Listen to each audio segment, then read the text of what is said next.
Hello, everyone. Thank you so much for tuning in. This is Tahmina Watson, your host of Tahmina Talks Immigration. Welcome. This summer, I decided to record a series called Legal Heroes in the Trump Era. I wanted to speak with some of the lawyers who have stepped up beyond their day jobs to make a difference in immigration, civil rights, and much more. I wanted their insights from their work in the last 4 years so we can learn lessons to take into the future, especially as one of the most consequential elections in America lies ahead. The interview series became a book called Legal Heroes in the Trump Era. Be inspired, expand your impact, change the world. The book can be found on Amazon and other outlets. I hope you will pick it up. Enjoy these interviews. I hope you'll learn a lot. Thank you so much for listening, and thank you for being here. Hello, everyone. This is Tahmina Watson on Tahmina Talks Immigration. And today I have an incredible guest that I cannot wait for you to meet and hear from. He has single-handedly been an amazing legal hero, and you'll hear everything from his own words. Matt Adams is the legal director of the Northwest Immigrant Rights Project here in Seattle, in my home state. And he is here with us today. Matt, welcome. Thank you so much for being here. Thank you, and my pleasure. Well, you know, we have so much to talk about, and I want to make sure people know a little bit about you before we dive into the legal nitty-gritty of things. So where were you born and where did you grow up? I was raised in small towns here in Washington State. I was born in Hood River, Oregon, because the town my family lived in, White Salmon, Washington, didn't have a hospital back then. So they took me across the river, and yeah, for the most part, I've been kicking around in the White Salmon and then Ridgefield, Washington, smaller towns in the Southwest Washington. Oh, wow. So you're really a Washingtonian. Not a lot of you around here. Although I did learn that the Attorney General is a Washingtonian too, so a handful of you. So I'm going to dive into lawyerly lives. How did you always want to be a lawyer? I think pretty much I always enjoyed reading and writing, and growing up I read a lot about the civil rights heroes, including the lawyers that were involved in civil rights, and that kind of inspired my career path. Oh, wow. Well, that must have quite an impact in today's world as of the last, several weeks. And so I'm glad. Did you, what did you want to accomplish as a lawyer? Yeah, again, it was focused on the great stories and lessons of the 60s and 70s of the civil rights movements. And so focused on trying to expand civil rights in the modern time. And when I grew up alongside my friends were farm workers, and that kind of started my interest in both Latina culture and then also learning Spanish, and that kind of expanded my horizons in law school to immigration. And at that time, I was going to law school in the 90s. It seemed to me between immigrant rights and the LGBTQ rights, those were kind of the two predominant fields of civil rights moving forward at that time. So it was a natural fit. So have you always practiced immigration then? Yes, I went straight from law school to Northwest Immigrant Rights Project, started in June of 1998, and here we are 22 years later. Oh, wow. And what an impact you've had in this time.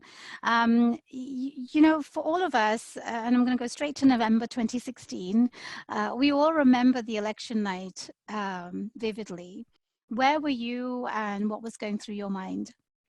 I was playing soccer. I was on a soccer field. I remember my wife had talked about us canceling my soccer game so that we could do kind of, just host a little party at the house. But I was too nervous. I've always grown up. I grew up in very conservative small towns, and so I felt like maybe I had a better pulse on the country than my wife did, and I was worried about the election. So I remember being on the soccer field, and at halftime, some of the guys looking on their phones and starting to give the reports, and just that feeling of dismay that came with that. Wow. Yes. I think that's very interesting because a lot of us were taken by surprise.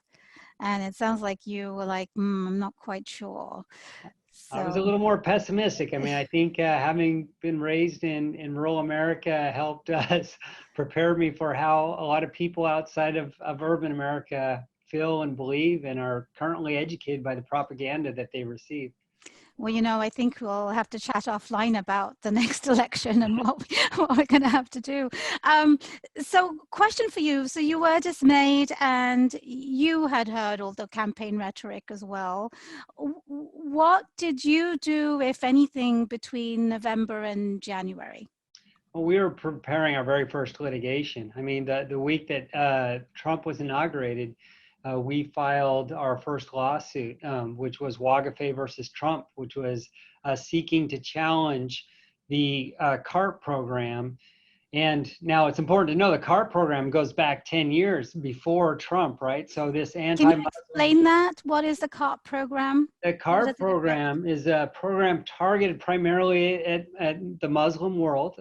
And what it is creating a secret vetting process that basically stalls out the applications for people who are going through, whether it's the asylum process, the adjustment, or they've already got their green cards and they're being naturalized. And in the name of national security, and I put that in quotes, you have this secret government program that was then causing thousands of applicants' cases to be thrown into the corner.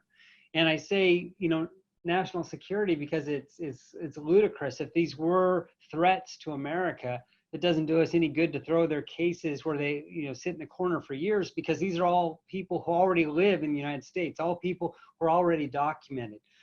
It was clearly one of the original anti-Muslim programs, and given all the anti-Muslim rhetoric coming from Trump during the campaign and then in the inauguration, we thought we need to jump on that and be ready then for the expansion of that program. So we immediately challenged that, along with the subsequent executive orders that tried to expand that program.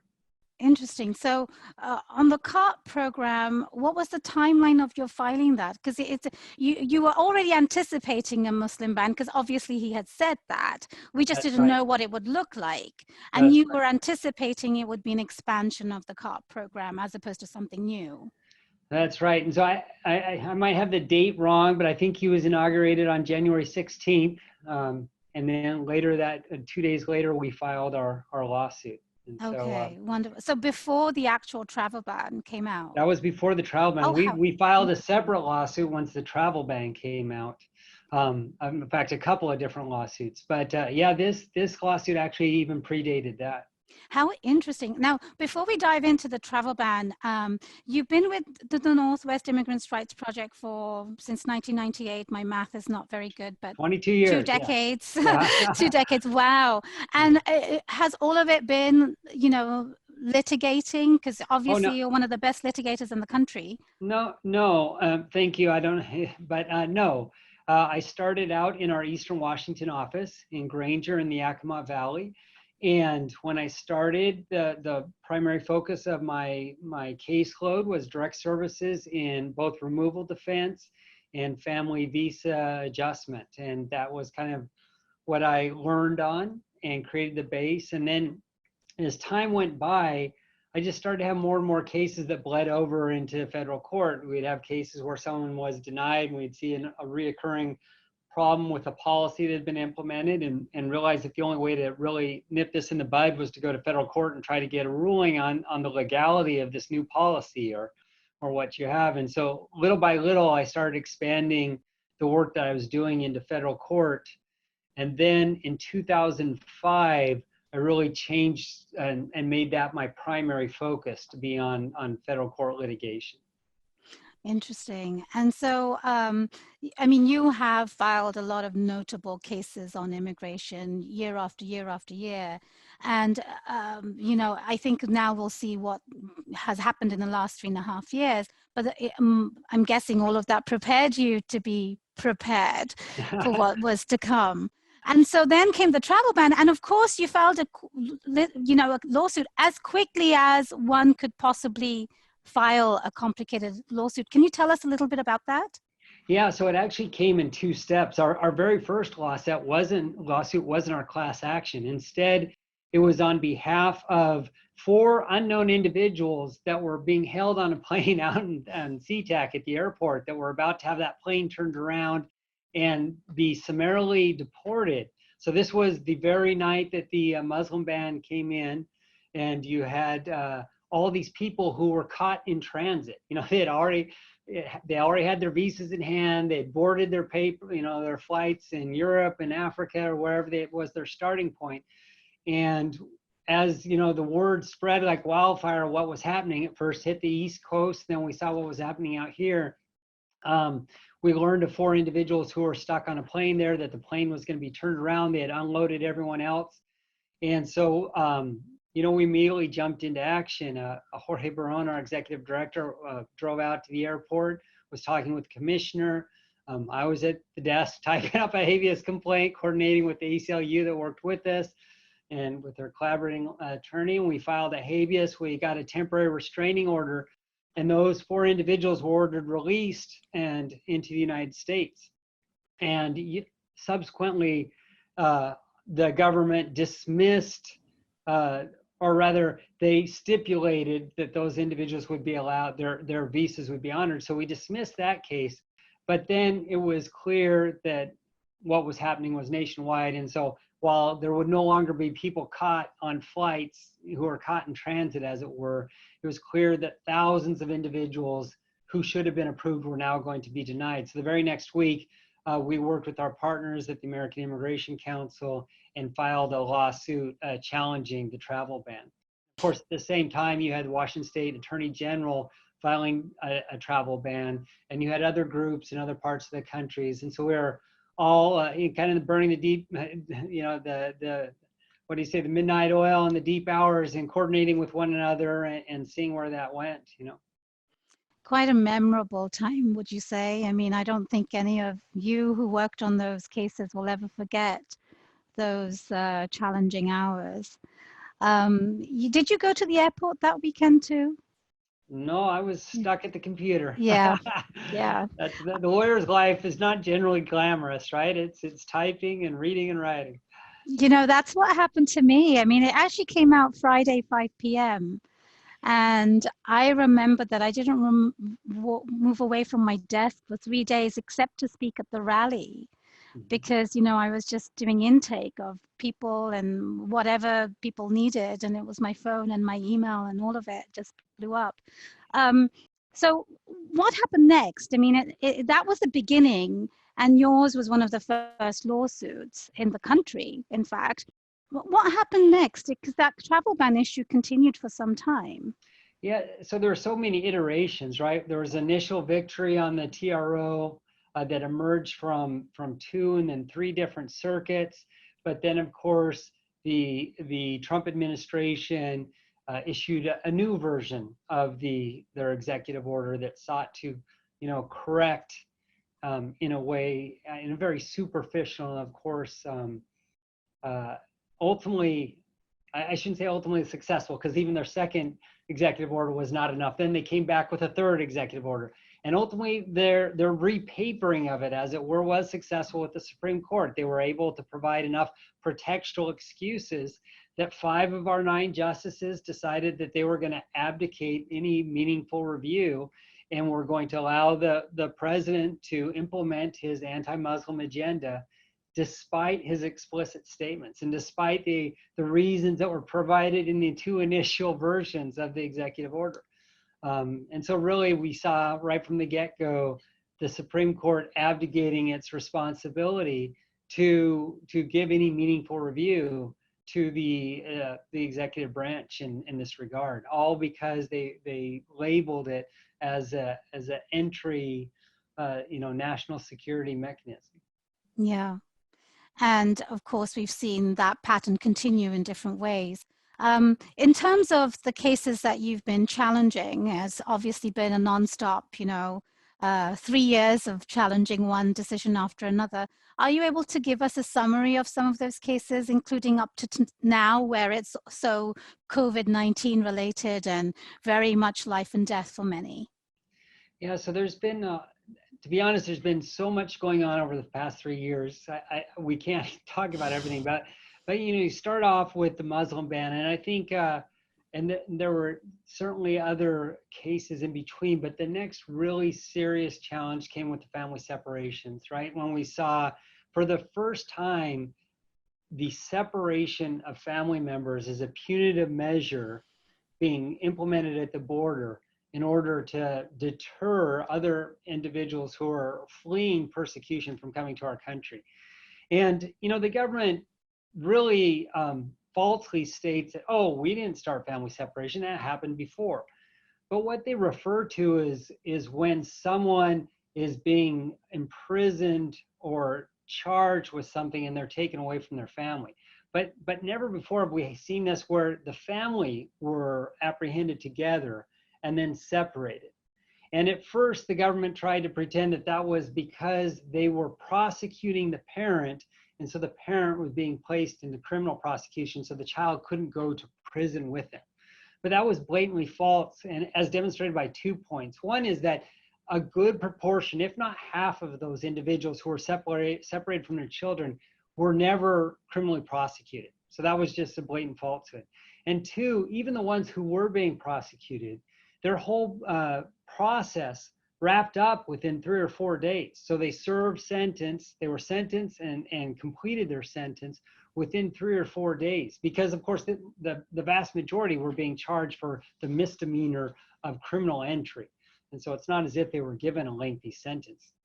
And so even while their children were still there being held by Border Patrol, the government continued to separate them and ultimately ship their children, what we saw as children being shipped to New York, to Florida, to California, all across the country at the same time that their parents were being held in civil immigration custody in Texas.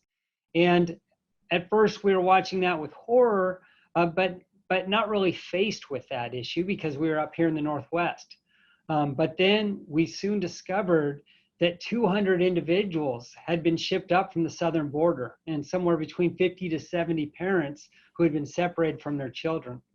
So again, we went into federal court on that. And that had a long process. The very week after we filed, so we filed, I believe, on a Monday, and on a Thursday, that the federal district court in California issued a nationwide injunction saying that the government had to start a process to reunite all these families who had been separated. And so at that point, we thought, okay, we've been interviewing these clients for the last 3 weeks, and we've seen all the harm that's come upon them. And certainly the family separation was the most horrific component of that. But there were a lot of other issues. And part of that was the fact that these people were being asked to wait for weeks and sometimes months just to get their credible fear hearing. And so they were being locked up. All of these clients that we saw had been locked up for almost 2 months now and had not yet even got a credible fear hearing. And of course, it's not until they get a credible fear hearing that they even then can ask for a bond hearing. Can you explain to people who don't know anything about this what credible fear is and what a bond hearing is? Absolutely. So for people who are apprehended near the border, they don't get the general due process that everyone else gets. They don't get a chance to go in front of an immigration judge. Instead, they're issued a summary expedited removal order, and just a Border Patrol officer, an ICE officer can issue these orders. And so there is no judicial review. There's no attorney there. There's no courtroom. There's not even a hearing. And so for those folks, it's an immediate removal. But there is one safety valve, and that is for people, if they express a fear of returning to their home country, in order for the United States to comply with its obligations, both under our own laws and international treaties, we have to give them a right to apply for asylum if they are in fact able to express a credible fear. And what we do is we have an asylum officer who comes in and screens them, gives them an interview, and makes a determination that says, oh, there is a likely chance that they have a claim for obtaining protection.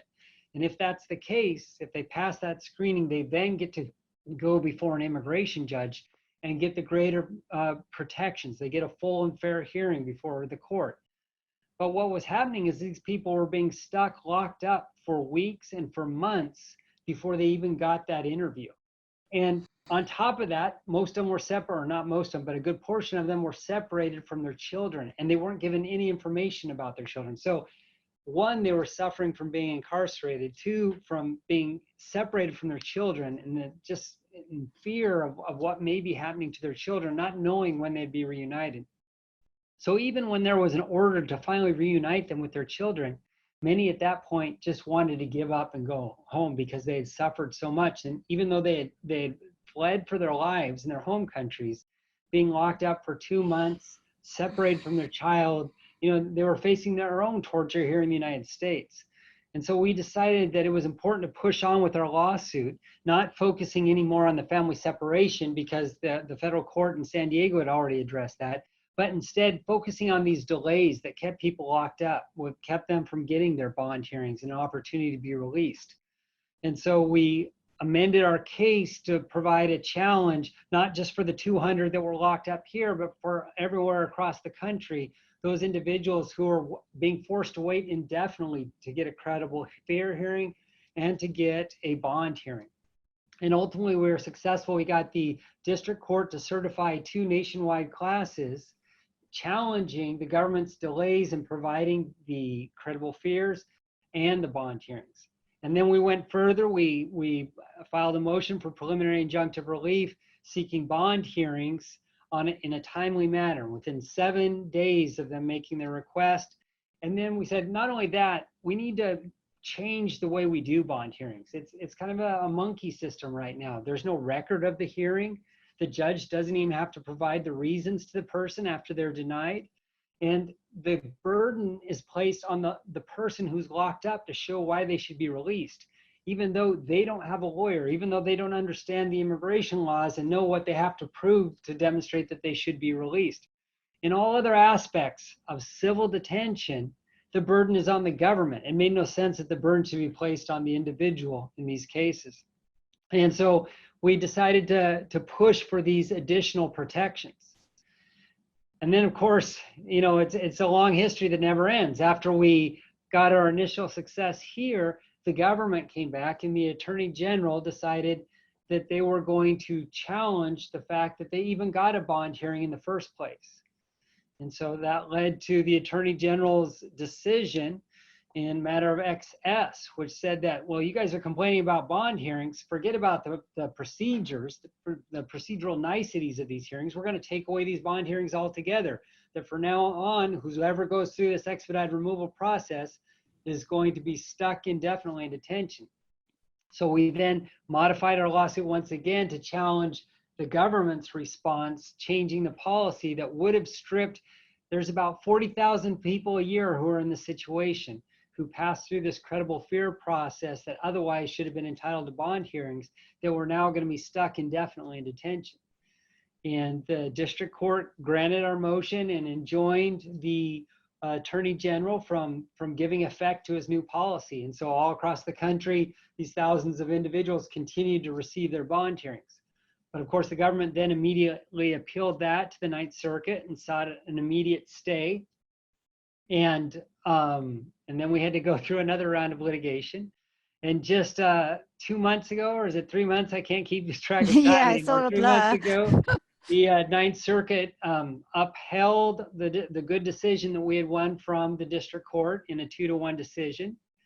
And so people continue to receive bond hearings. But at the same time, the government has asked for an extension of time to seek petition and for a rehearing en banc.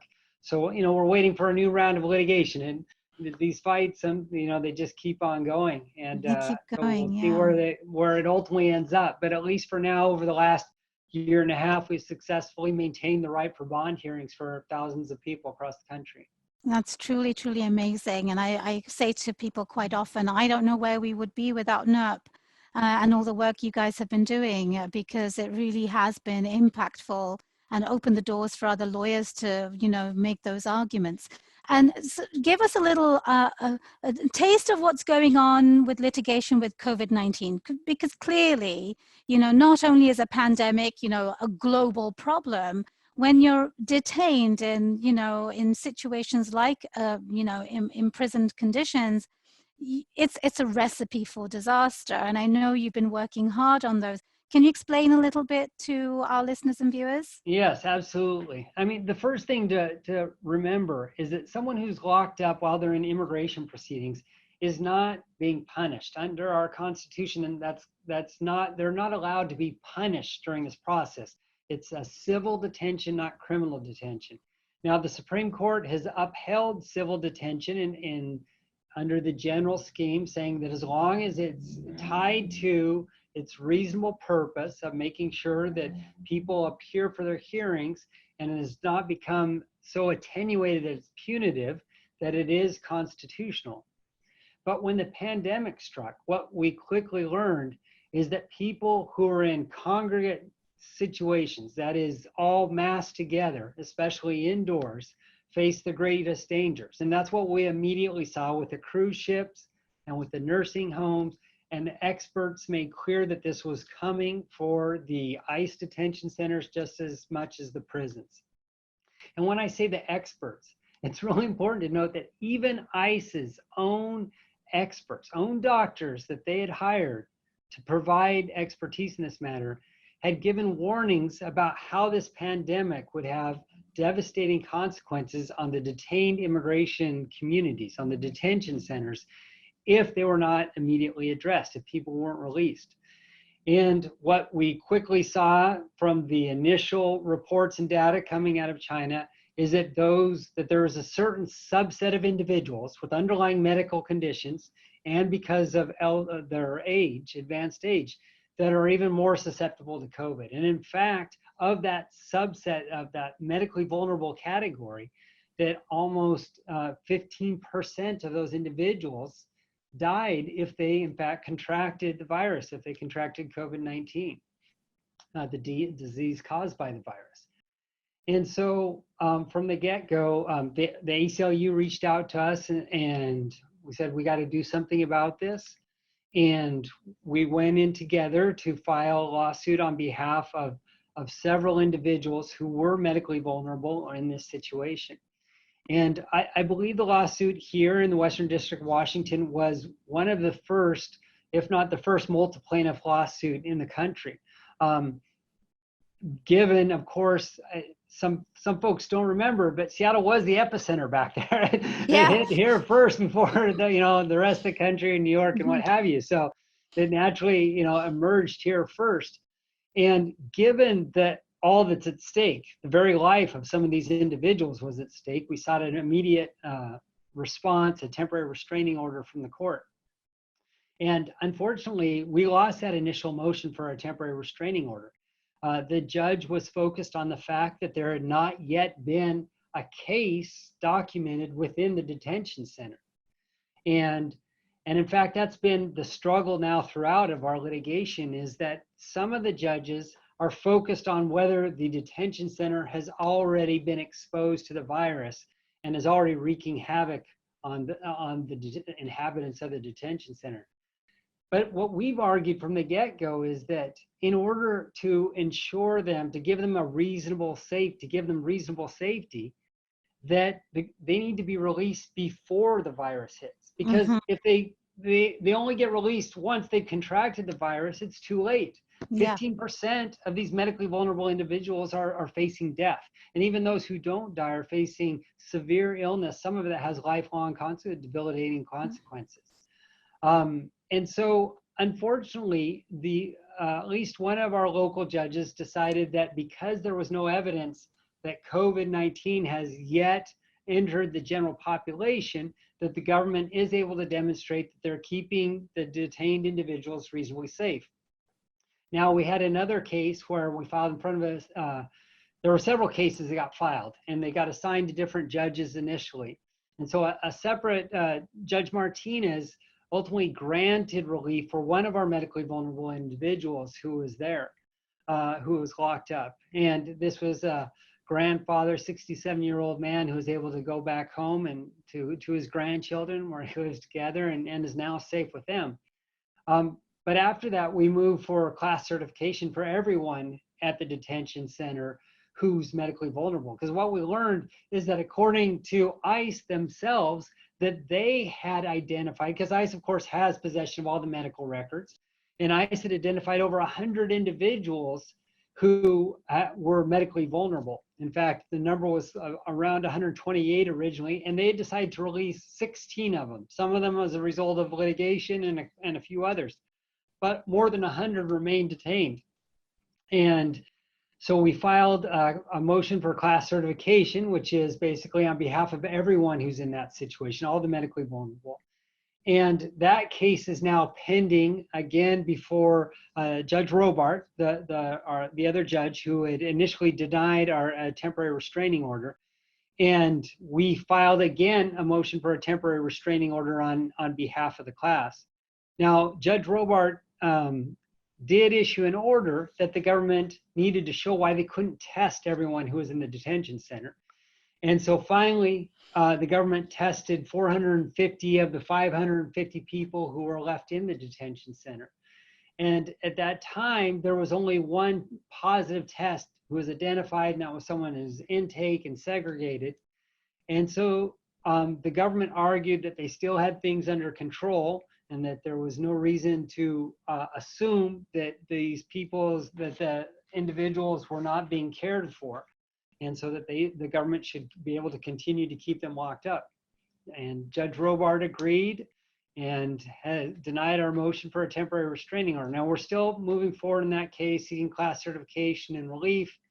And ultimately, we don't know where that's going to lead. I mean, certainly, as everyone knows, there's no way to predict how severe this is going to play out. People talk about this new wave coming when the old wave hasn't even died down. We're still riding the original wave. And so what I guess most concerns me is that the court is not in fact going to grant relief until it is in fact too late for many individuals in there who are medically vulnerable. If we have to wait until there's already scores of individuals who are locked up, we're going to be reading about people who died there, just as we've read about that in other detention centers across the country. What about ICE officers who are guarding the detention centers? Are they being tested? Because obviously the virus is going to come from outside to inside. Yes, and that's one of our biggest, concerns. And in fact, Judge Martinez recognized that the transmission through ICE, through staff members, is the greatest risk to those individuals, or at least one of the greatest risks to those individuals. And so initially there was no testing done. Well, there were 13 individuals who had been tested, but when you're talking about the scores of staff and then the scores of ICE officers, and there's no meaningful testing being done to see what their status is. ICE recently reported, or rather GEO, the private corporation that runs the facility, reported that they had in fact had several tests, dozens of tests done on a volunteer basis. Only those who volunteered to be tested could be tested, and none of them tested positive. Of course, we don't know how that volunteer basis works. Is the ones who are not feeling good staying home and not volunteering. And of course, the main concern is it could be you take a snapshot in time. Right now, no one's infected. That's great. That's a relief. But in 2 weeks, how many people are going to be infected? Because these ICE and the staff and the guards, they keep going home to their families. They keep going to the grocery stores.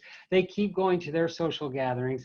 And who knows when they are infected, and then in turn, transmit that to the detainees in the detention center. That's right. I watched a play earlier this year or late last year. Time is a blur now, but it was called Building the Wall. And it's a very interesting premise on not necessarily what has transpired with COVID-19, but some sort of outbreak that happens in a detention center and what can come from that. And it's not got a very happy ending, but I'm going to make sure that you have information about the play, because I think, I don't know, it could be useful in some way or another. Where I could talk to you all day about all of these things. So one other topic I want to, subject matter I want to touch on before I talk about lawyering again is DACA. What an amazing result we just saw a couple of weeks ago from the Supreme Court. What are your thoughts about that? I know you have personally, and your team at at the Northwest Immigrant Rights Project have worked tirelessly over the last few years. Share your thoughts about that, and where do we go from here? Yeah, so DACA is and has always been such a complicated issue, right? Because on the one hand, it provided a very welcome relief to, thousands of individuals, hundreds of thousands of individuals had the possibility um, of obtaining that. I think ultimately it was close to 80,000 individuals who obtained relief from DACA, but then you had to balance that with the fact that it was just a temporary relief, right? These people were left in limbo, even though they had been brought here as youth or as children, and we're talking for many had lived here all their lives. They were given hope, but it was kind of a crumb of hope, right? Because there was no path to become lawful permanent residents, and at the same time that some of them were getting their work permits, their family members were being deported, right? And so it's always been a very difficult issue because on the one hand, it's been pushing for justice for this group of individuals, but on the other hand, not wanting to leave out those who don't fit within this narrow program. And even those who did fit within this narrow program didn't get long-term stability. But that being said, it still was an amazing opportunity for more than 70,000 individuals to, for the first time in their lives, get work permits, to get social security numbers, to be able to move forward with higher education and with professional jobs. And so there was so much hope that was generated by that. Then to see Trump come in and from day one say they were going to eliminate it, but then really, unlike many other programs, struggle with it for months and months before they finally pulled the plug on it. And that is an area where I don't think you can attribute the success at all to the litigators, right? That was the organizing that was around the country happening that put so much political pressure that, unlike the Muslim ban and all these horrible things that were coming out of the executive orders, the administration was a little bit afraid to take on the DACA program because of the tremendous organizing behind it that had been successful in coalescing groups across political spectrums to support them. But then ultimately they did go after it, right? Ultimately they had to feed their anti-immigrant, meat to their base, and they went after it. And then came the litigation that followed. And to be honest, I, for one, was very pessimistic of any outcome. I mean, it seems very clear that the current administration has the authority to take away what the prior administration granted. After all, this wasn't, to me, it wasn't even as strong as the Muslim ban, because the Muslim ban, you had Congress placing in laws, including anti-discrimination laws, and the Muslim ban just blatantly flouted that. Here, we didn't even have that statutory background to lean on. It was just a prior administration's action, and a new administration wanted to take it away. Now, of course, they have to follow the law in the manner in which they take it away. But given what we had seen so far, yes, I completely expected that at the end of the day, we'd see an announcement from the Supreme Court that, there's a couple of different ways they could go about it, but basically freeing up the administration to say, yes, this program's done. And so it was such a welcome surprise that the brakes were put on this administration's efforts. And clearly there's still a long road to go, right? I mean, the administration can start over and try to do it right, as it were, according to the technical rules in repealing this program to follow the Administrative Procedure Act. But it was such a huge victory because part of the, as I'd say part, but really the majority of the success of the survival of DACA all along has been the organization and the activism of the followers of and the community that they've coalesced. And so now they have more time to then push for an even more permanent solution with the elections that are coming. And so, what ultimately happens to DACA depends on the elections, right? Yes. Because if we're stuck with this administration or, this anti-immigrant administration, there's no way that this is going to last permanently, right? And it's not even what we want. We don't want this permanently. This is just a stepping stone to a viable mechanism for these 70,000 individuals, not just these 70,000. There was probably over 100, close to double that amount as far as others who didn't get the chance to apply. I believe the numbers are close to 700,000. Am I just completely Yeah. messing up the numbers? Yeah, Yeah. that's Oh, okay. I mean, I'm off by a uh, tenth. yeah, but Yeah. it's, nationwide, Yeah. but it's a lot of people. Do you think there could potentially be an executive order on DACA between now and November? Because it's been like Yeah. throwing meat again at the base. Yeah. Yeah. And so certainly that's a very real possibility. I would expect that any executive order is similarly going to face lengthy litigation, though, and I don't expect there to be any meaningful impact on this before the election. Mm-hmm. And so yes, there certainly can be negative actions that may very well take place, but as far as the practical fallout, the Supreme Court's decision in effect provided a window of opportunity to see what's going to happen with the election.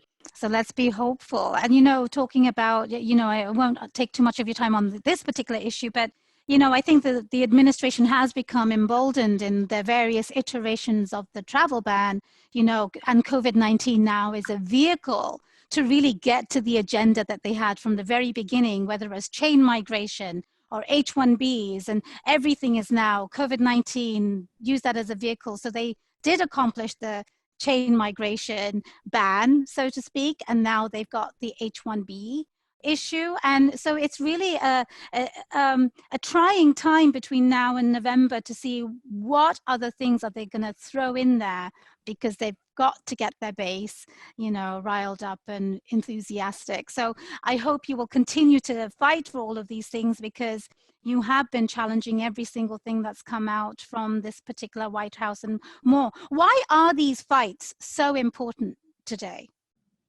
Well, there's so many different levels, but I just want to backtrack a little bit and say all of this work that we're doing is based. I mean, I feel so fortunate to be part of Northwest Immigrant Rights Project. 90% of our work is direct representation, and it's because we're working with people on the ground who are getting their family visas or going through the deportation process, that we then have the clients and the information that we need to do the impact litigation. So the impact litigation feeds off all the work that is happening on the ground in representing our clients. And there's so many of our, not just NIRB staff on the ground, but whether it's immigration, private immigration attorneys, or other organizations that are working with us that have played such a fundamental part in this. So while I'm here now talking about me and NIRB, I want to be clear that this is us with all of our partners and all the, the amazing advocates that we have at NIRB who played such a critical role in that.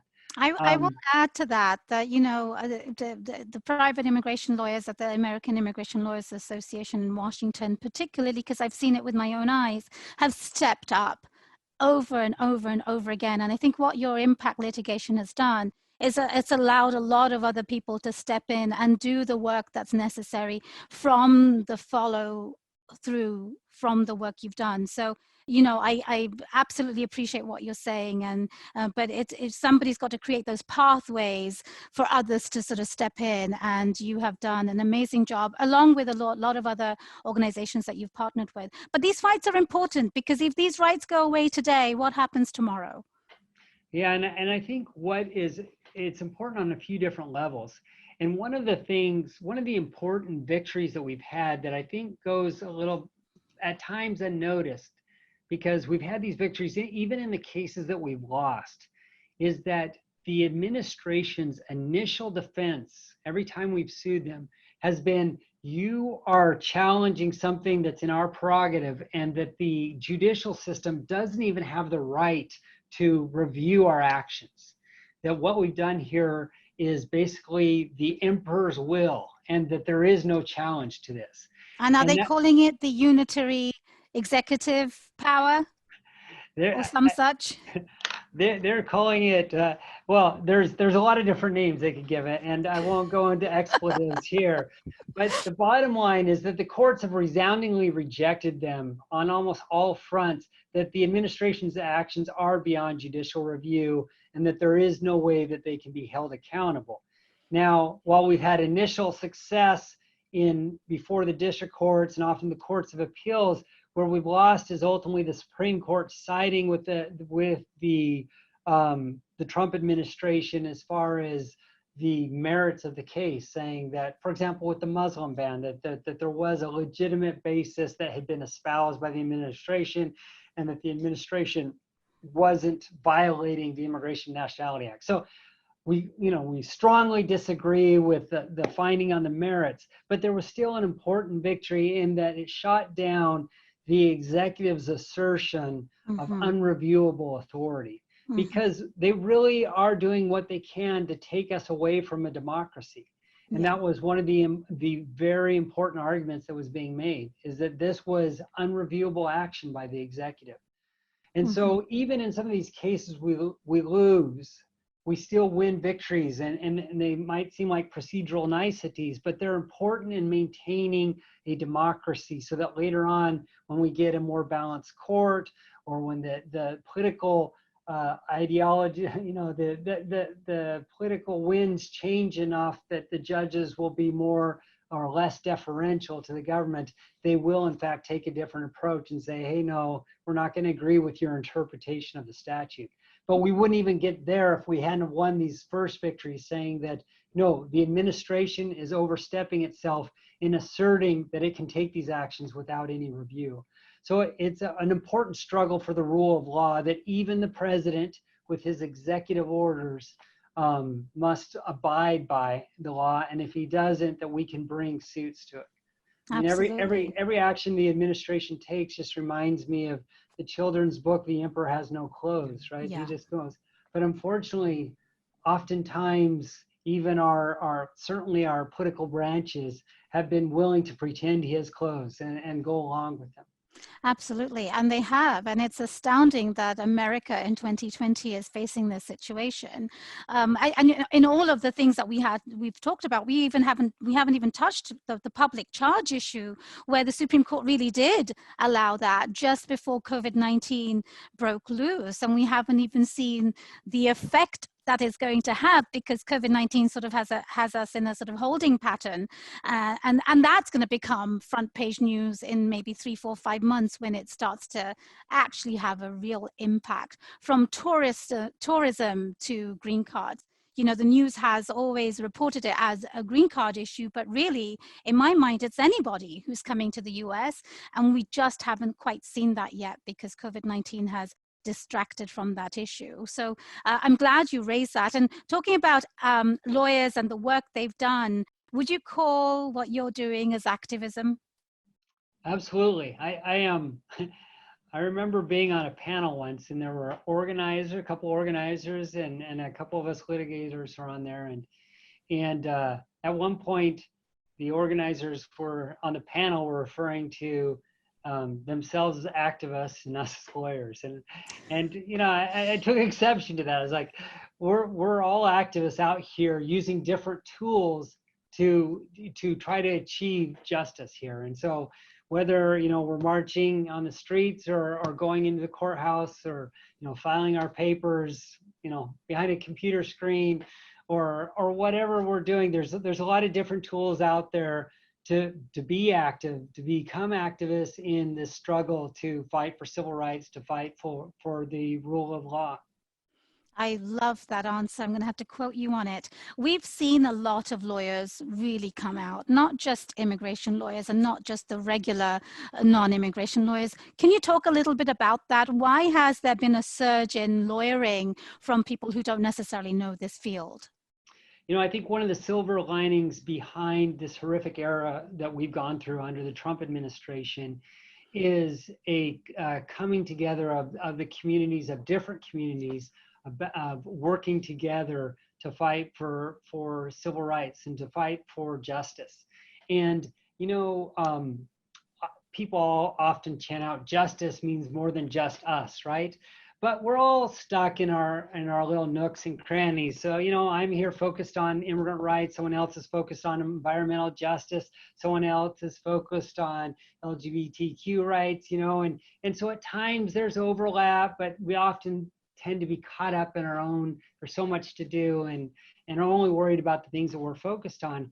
And I think if there's been a silver lining to this administration, it's been the community just stepping up and out. And so, and I say the community because it's more than just the lawyers. I mean, the support that from the general community that really hadn't thought much about immigration before the Trump administration made it one of its #1 targets. Same with, Planned Parenthood and all the attacks on the right to choose and on personal autonomy for women and the attacks on transgenders and it just goes on and it's really kind of opened up the community and same the lawyering world community's eyes that, hey, we need to be working together. I mean, we are facing an unprecedented assault that's going to undermine our democracy. It's going to create or exacerbate the hierarchies and the oppression that already exist within our society. And the time to step up is now. And on that note, there are lots of lawyers who still are thinking about doing something. What would you say to them?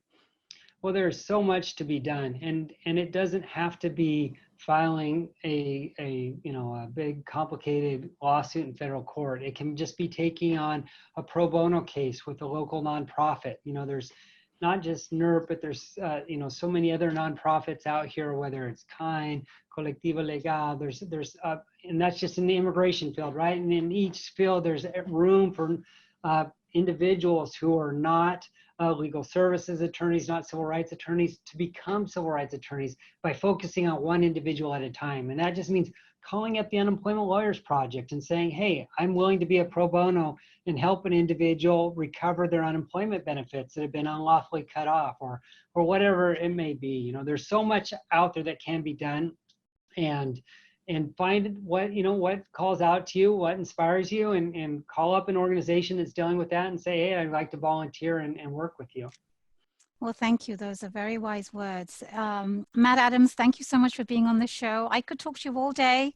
This is what I do. I eat, breathe, live immigration just like you do. And this is just fascinating. Thank you to everybody at Northwest Immigrant Rights Project, because I do feel like you have held up the law and have held the administration accountable, but there's so much more to do. And wish you and your team, much luck and good health. Thank you for being here. My pleasure. Thank you very much.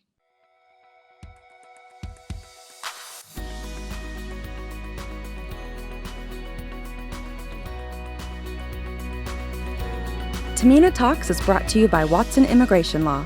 Founded in 2009, Watson Immigration Law is one of Seattle's premier immigration firms, specializing in business and investment visas, but offering a wide range of immigration services. If you need assistance with your immigration needs, Watson Immigration Law is ready to help. Just call 206-292-5237 to schedule an appointment. Mention this podcast to receive a 10% discount off your initial consultation fee.